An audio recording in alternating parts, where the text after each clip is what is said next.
ಗುಂಪಲಿ ಗೌರಿ ಗಂಗೆ ಬಣ್ಣ ಬಣ್ಣದ ಚಿಟ್ಟೆ ಹಂಗೆ ನೋಡೋಕೆ ಸಾಲಾಗಿಲ್ಲ ಎರಡು ಕಣ್ಣು.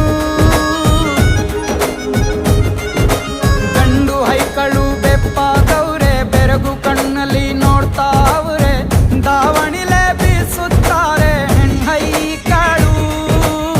ರೊಟ್ಟಿ ಊಟ ಉಣ್ಣಂಗಿಲ್ಲ, ಹಬ್ಬದೂಟ ತಳ್ಳಂಗಿಲ್ಲ, ನೆಂಟ ಜಗಳ ಆಡಂಗಿಲ್ಲ ನಮ್ಮ ಊರಲ್ಲಿ.